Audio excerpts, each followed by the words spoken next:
Hello everyone. आज इस lecture में हम पढ़ेंगे electric field across the junction. Last lecture में हमने डेरिवेशन किया था बैरियर पोटेंशियल के लिए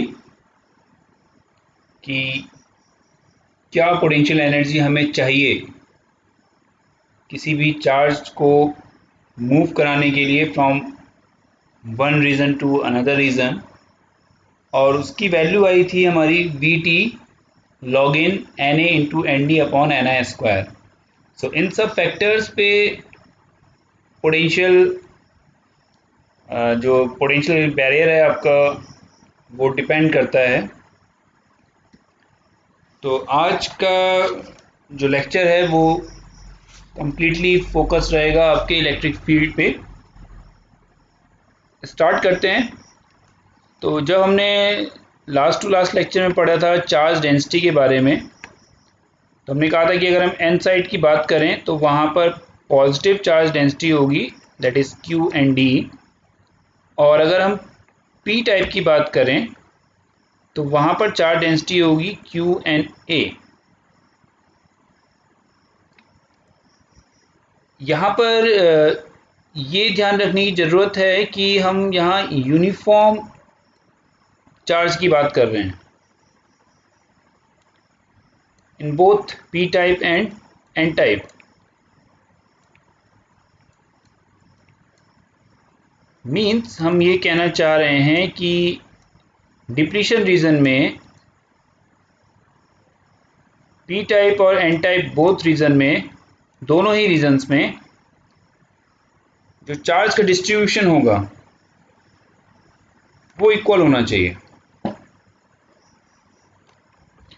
तो अगर ये एक्स एन है और ये एक्स पी है तो एक बहुत ही अच्छा फॉर्मूला निकल के आता है जिसको हम कई जगह यूज़ करेंगे, that is Q N D into X N equal to Q N A into x P.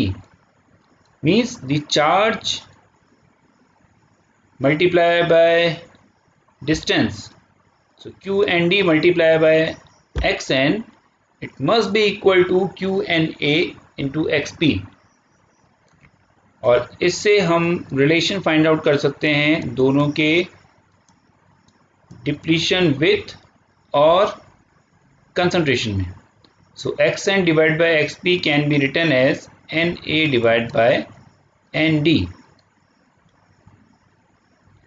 ये एक बहुत इंपॉर्टेंट रिलेशन है जो आपको याद रखना है, आपको पता होना चाहिए। जब हम आगे डेरिवेशन करेंगे तो हमें इसका यूज आएगा स्पेस चार्ज विथ में। क्लियर? चलिए, तो अगर हम एन टाइप रीजन की बात करें या हम पी टाइप रीजन की बात करें तो हम रो को कैसे डिफाइन करेंगे? अगर हम मुझे चार्ज डेंसिटी डिफाइन करना है तो चार्ज डेंसिटी कैसे डिफाइन होगी? That for x greater than 0 less than xn, rho is equal to q and d, and for x greater than minus xp and less than 0, rho is equal to minus q and a।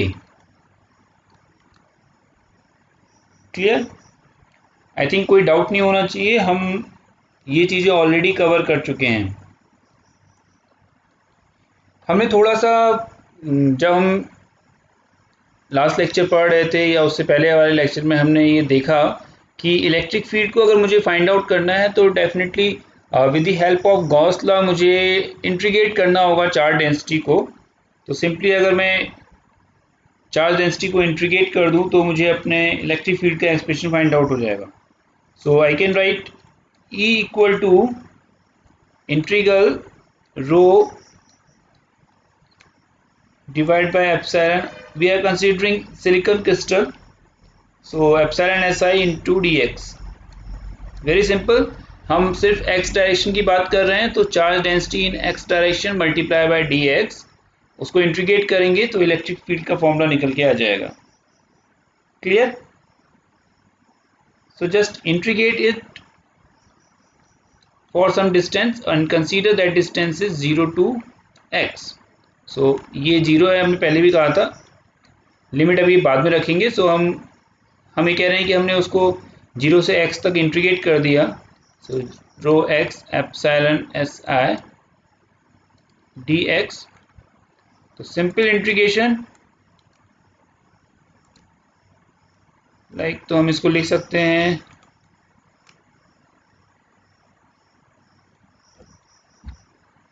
this into x plus some constant. Clear. Rho की value रख देते हैं. तो हम इसे लिख सकते हैं minus Q of N A upon epsilon plus C one equal to E. I think सब कुछ क्लियर है, कोई डाउट नहीं होना चाहिए यहाँ पर. Minus Q N A into X divide by epsilon S I plus C one. तो सिंपल इंटीग्रेशन हम सब ने पढ़ा है. C1 की वैल्यू हमें निकालनी होगी, कोई कांस्टेंट है. सो टू कैलकुलेट C1 हम बाउंड्री कंडीशंस रखेंगे. तो बाउंड्री कंडीशन क्या कहती है कि फिर से उस फिगर को याद करते हैं. अगर थोड़ा बहुत वो फिगर याद है तो हमने ये समझने की कोशिश की थी कि ये अगर पॉजिटिव चार्ज डेंसिटी है, ये नेगेटिव चार्ज डेंसिटी है. तो हमने कहा था कि इलेक्ट्रिक फील्ड का जो, और डेफिनेटली यहाँ पे चार्ज डेंसिटी क्या है, 0. तो चार्ज डेंसिटी अगर यहाँ 0 है तो इलेक्ट्रिक फील्ड की वैल्यू क्या होगी, 0. और हमने कुछ इलेक्ट्रिक फील्ड का ऐसा ग्राफ पढ़ा था. सो x की अगर boundary condition x equal to minus X भी रखें तो इलेक्ट्रिक फील्ड की वैल्यू कितनी होगी, 0, बिकॉज इस एक्सिस में इलेक्ट्रिक फील्ड है. So just put E equal to 0 for x equal to minus X P. So ये प्लस हो जाएगा epsilon S I plus C1. So C1 की वैल्यू फाइंड आउट हो गई, minus of Q N A into x P divide by epsilon S I. Simple. Now you can put the value of C1 into this equation. Suppose इसको equation A मान लेते हैं. So put the value of C1 into equation A.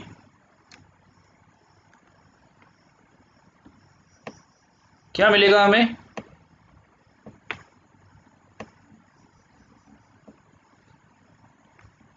that E equal to minus of Q N A X divide by epsilon S I minus Q N A X P upon epsilon S I.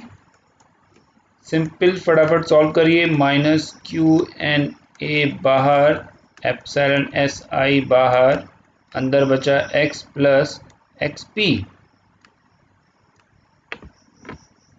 Simple.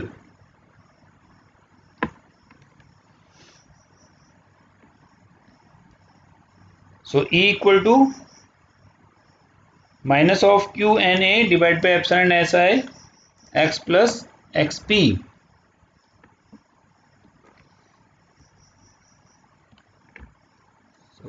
E equal to minus of q n a upon epsilon s I x plus x p. तो ये क्या है, अगर E y axis में है, x axis में distance आप major कर रहे हैं, तो ये इक्वेशन क्या शो कर रही है, एक linear equation y equal to M x plus C. Clear.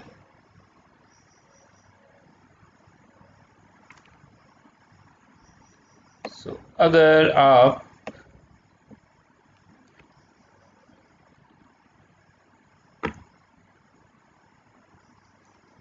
इस फिगर में इसको रिप्रेजेंट करना चाहें तो आप क्या लिखेंगे? So we can write minus of QNA divide by epsilon x plus XP। Clear?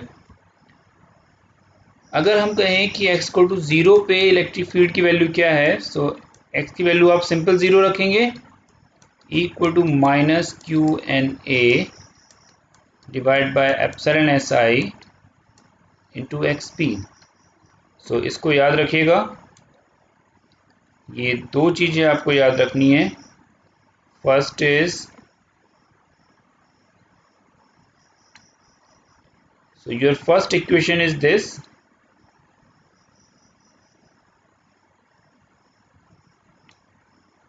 और सेकंड उसकी condition for x equal to 0।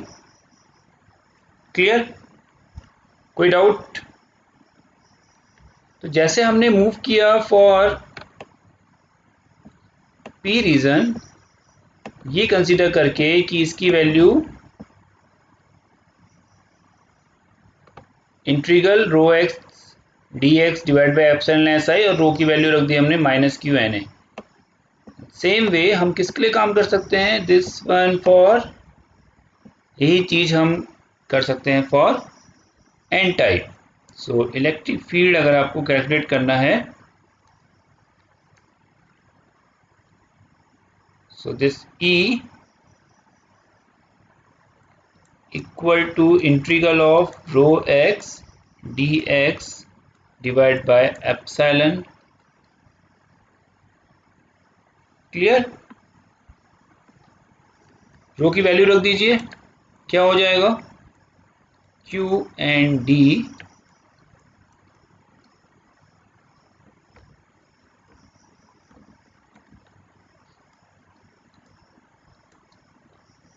dx integrate कर दीजिए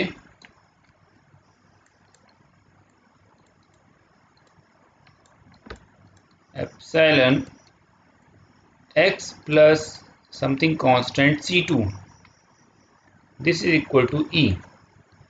तो वही जो हमने p टाइप के लिए किया वही n टाइप के लिए करेंगे। बाउंड्री कंडीशन, वहां पे x equal to minus XP पे इलेक्ट्रिक फील्ड की वैल्यू 0 थी, यहाँ पे x इक्वल टू xn के लिए E की वैल्यू 0 होगी। तो ये मैं आपको दिखा देता हूं यहाँ पे, ये देखिए this one. So x equal to xn पे E की वैल्यू 0। तो जब हम इसको यहाँ वैल्यू पुट करेंगे तो क्या होगा? E की वैल्यू 0 यहाँ रख सकते हैं, that equal to Q and D simple xn divided by epsilon SI plus C2, and your C2 is equal to minus of Q and D xn divided by epsilon SI. Now put the value of C2 into equation, consider it B. So put value of C2 in equation B. So क्या हो जाएगा? E equal to Q and D x divide by epsilon SI minus Q and D xn divide by epsilon SI। ठीक है? So this epsilon SI permittivity of silicon. Common निकाल लीजिए, Q and D upon epsilon x minus xn।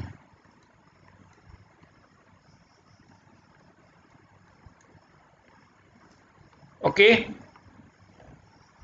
Now फिर वही condition for x equal to 0 electric field is maximum. तो देखते हैं electric field की वैल्यू क्या आती है। That is equal to q n D upon epsilon x n with negative sign. x को टू 0 अगर आप रखेंगे तो माइनस एक्स एन आएगा। तो आपको ये दोनों फॉर्मूले भी याद करने हैं, this one and this one. So ये एक स्पेशल कंडीशन है x इक्वल टू 0 की। तो ये दो फॉर्मूले आपको याद होने चाहिए। क्लियर? अब एक चीज पे ध्यान दीजिए, this is for N type, means n region के लिए है ये। जब हमने पी रीजन के लिए इसको सॉल्व किया था तो हमारे पास E की वैल्यू आई थी E equal to Q N A upon epsilon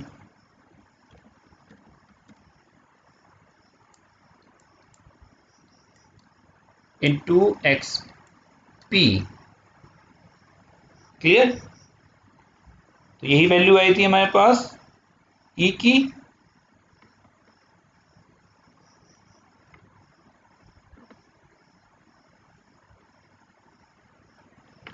with negative sign. तो देखिए इन दोनों फॉर्मूलों को बहुत ध्यान से देखिए और समझिए कि इनका क्या मतलब है। और ये दोनों ही किस कंडीशन में है? For x equal to 0। और x इक्वल टू 0 पे इलेक्ट्रिक फील्ड की वैल्यू क्या थी? मैक्सिमम। और उसके साथ साथ क्या थी? इक्वल, यानी कि सेम। सो इस x इक्वल टू 0 पे दोनों इलेक्ट्रिक फील्ड मैक्सिमम है और उनकी वैल्यू सेम है। तो अगर उनकी वैल्यू सेम है तो हम इनको इक्वल रख सकते हैं। तो अगर हम इसको इक्वल रखेंगे और अब अगर हम मैग्नीट्यूड की बात करें तो हम मॉड ई की बात करेंगे। हम यहाँ मैग्नीट्यूड की बात कर रहे हैं। So Q N A X P epsilon S I equal to Q N D X N divide by epsilon S I. देखिए ये वही एक्सप्रेशन निकल के आया। अगर मैं इसको यहाँ भी कैंसिल करूँ तो ये वही एक्सप्रेशन फाइंड आउट हुआ जो मैंने आपको सबसे स्टार्टिंग में बताया था इस लेक्चर में।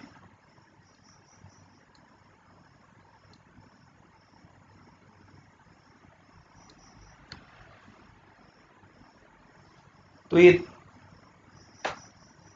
3-4 फॉर्मूला जो हैं वो आपको याद रखने हैं। आप सिंपल एक बार ड्राइव करेंगे, इस लेक्चर को अच्छी तरीके से देखिएगा, उसके बाद खुद सॉल्व करने की कोशिश कीजिएगा, एक्सप्रेशन फाइंड आउट कीजिएगा। तो मुझे नहीं लगता कि आपको कोई दिक्कत होगी